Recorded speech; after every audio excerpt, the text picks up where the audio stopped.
and welcome to N.E.W.S I with me, Farah Theodore, and we are going to explore the topic of reparations.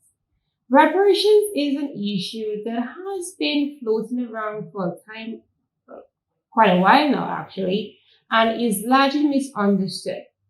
Now recently, it has been making the rounds again when Caricom, back in 2013, set up the Caricom Reparations Commission. Now in this commission, Sir Hilary Beckles sits as a chairman. And as a result, we have our very own Dominican National Reparations Committee, who also, the chairperson is Dr. Damien Dublin. Now, with the Caricom Reparations Commission, their goal is to seek reparatory justice on our behalf for the era of slavery. Okay, fine. Now, many of us believe that slavery is pretty much past tense and has no real bearing on current times.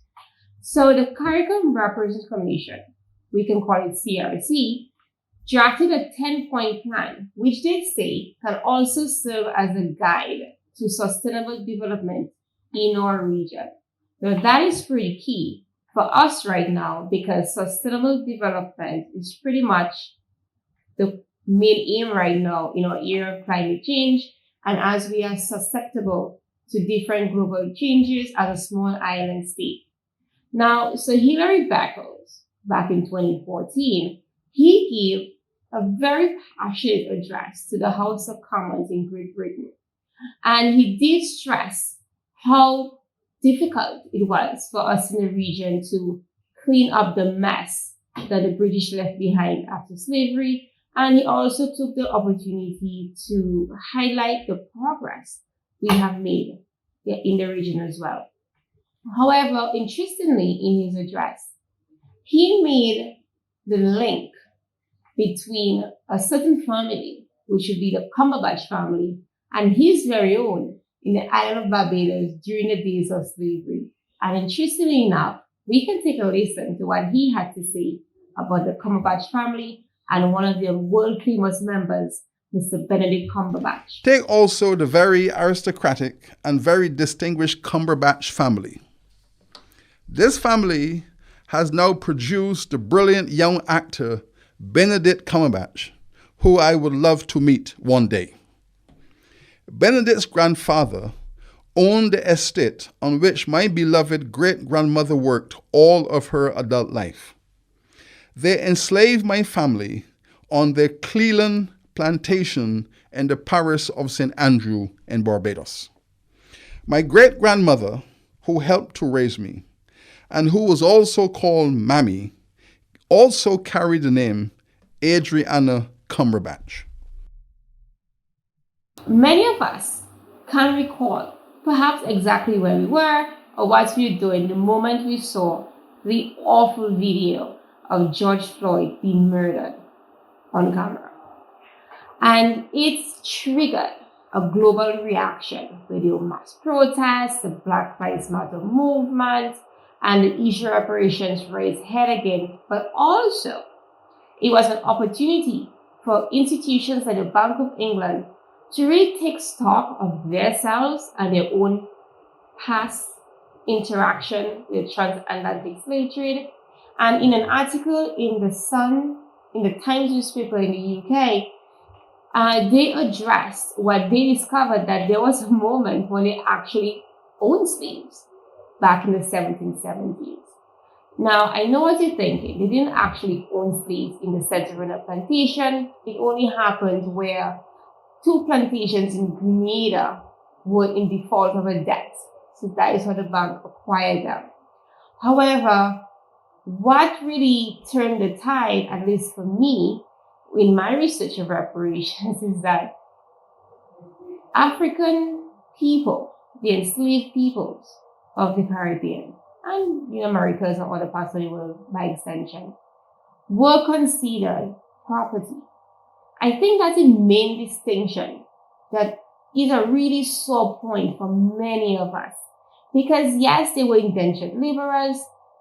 The native people also suffered, great injustice. We had the Holocaust survivors. Japanese Americans themselves needed reparations for what they experienced. However, the stark difference between all these other groups of people and African people, the people of African descent, is that we were only once considered property.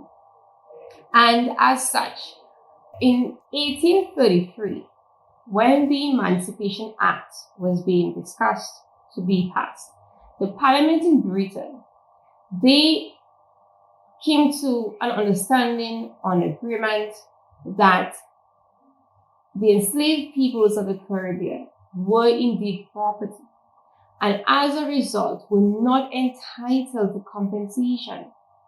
Now, that is insane, yes, but on the other hand, which is, pretty much quite upsetting, is the same pieces of property, these people, these assets, also had to pay over more than 50% the cost of their own emancipation. So for some reason, one may argue, is that really a stumbling block in us receiving reparations? Do they really still view us in that light? And some may argue yes, some may argue no. For example, in 2020, during the George Floyd incident, and even for us, which comes closer to home, in 2019, a year before, when our very own N.E.W.S I was murdered by a white American investment banker in Anguilla. One of the underlying things they usually say about our young black men is they describe us as animals. Oh, he suddenly attacked me, or suddenly reacted, and then I had to defend myself and so on. So there is this underlying, unspoken thing, really, like we're kind of viewed as animals, out of control, or as they said back in those days, property. And the reason why I see that is back in 2019, there was an article in a conversation where a comparison was made between the Japanese Americans gaining reparations and African Americans. And one of the points she made, which says the same thing, was that we were not able to own property and therefore considered that of other people. So there's a lot that has not been addressed till now. And I know many may be tempted to say, well, oh my gosh, well, we're not in slavery days anymore. Yes, but no, because the repercussions are real. Yes, the British government, they acquired all that wealth, all that prestige. They still reaping the benefits of it. And we haven't benefited anything at all. Even when we received our so-called independence, and it's pretty cute on paper, we didn't have a chance. We started off at a disadvantage. Even now in the UK, the Queen has, well, not only her, but the government as well, they have literal gold. The UK doesn't produce gold. Do they have any mines over there? No. Most of it was from other countries, for example, like South Africa. So they possess a lot of our wealth, and I say all because we are people of African descent, most of us, and indigenous descent. So they take our labor, they take our resources, and they feel some sense of entitlement. They benefit from it till now. And then we start with nothing. So in one sense, one may feel, well, I don't really think we're going to get reparations, but then isn't it something we're fighting for, at least for self-respect or dignity? Because on the other hand, right, the UK government right now, even to this day, they are not really interested in taking accountability for what happened. Till now, they deny liability. Even the former Foreign Secretary, Mr. William Hague, back in 2013, actually, the same year, the Caricom Reparations Commission was set up. In giving an address to really explain the award that was issued to the Kenyan peoples for the Mau Mau rebellion and so on, back in the 1950s, early 1960s, and the atrocities that happened there by their own people in colonial times. He said, he was very clear that they do not accept liability, nor did their own courts assign liability to them. So in that spirit, they really don't feel that they owe us any explanation. They don't feel they have to be, held accountable. And it's just the assumption that we're gonna forget about it and just make do. Now, is that what you really want? How do you view yourself? The issue of George Floyd, and I am using him as an example intentionally, as well as our very own N.E.W.S I, who is of Dominican nationality. When George Floyd was murdered, it took mass protests and so on, which we are aware of, and that pressure was put on the American judicial system to act, and something had to be done. And the case was, broadcasted and reported, as one would say. However, for us in the Caribbean, justice is elusive in many areas, even in regards to Kelly's murder. The legacy of slavery, many would argue, especially in the African American community, with systemic racism and all that they experience. And for us in the Caribbean, our general economic challenges and a very weak and ineffective judicial system. And I see that because, for example, Kenny, who is a Dominican, and we, Dominica, we are one of the few republics in the Caribbean, was murdered in a sister island, Anguilla, where the Queen is still the head of state. Now, when his murder happened at the hands of an American investing banker, up to now, there has been no real progress in that case. And when it juxtapose it to the George Floyd incident that had, global attention, great pressure was placed in, and the American judicial system was forced to act. Now, why is that the case? Are our lives any less valuable than somebody of Jewish or European heritage? It is a round struggle, and many, believe it's elusive, but yet we have to try. And to shed more light on the situation, I was very, very fortunate to have a wonderful one-on-one discussion with our very own Dr. Dublin, who is also chairman of our very own National Reparations Committee, who was able to clarify a few of our concerns on the issue of reparations. So let's have a look at what he had to say about reparations and the insight he had to offer. The Caricom 10-point plan, which was crafted through the Caricom, the Center for Reparations Research, which was set up as part of this movement.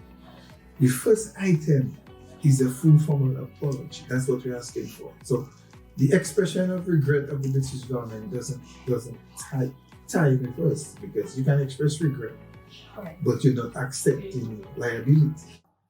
So we thank Dr. Dublin for representing us on the Caricom Reparations Commission, and it's also quite refreshing that they are keeping the issue alive and are pursuing it. Hopefully, it will continue the aid of the UK law firm Lee, as Dr. Dublin mentioned. We in the Caribbean are a very proud people, and we have good reason to be so proud. Our African heritage, even our European background, as well as our indigenous peoples. And in that spirit, I think we can move forward and move together in unity. I think that's very important for us, not just in our own individual islands, but as a region as well, to enhance the spirit of Caricom and really look within ourselves and believe that we have what it takes to help our own selves progress in the future as we pursue sustainable development. So let's work to make this a better place for future generations as we explore sustainable development and enhance our own ability to administer ourselves in terms of our governing bodies, so that we can finally free ourselves from that ghost of slavery gone. Because till now, there are still 8 Caribbean countries who remain under the administrative powers of the UK, for the Queen is still the head of state. So which means there's still much work to be done. I do thank you for spending some time with us, and we look forward to seeing you for our next discussion.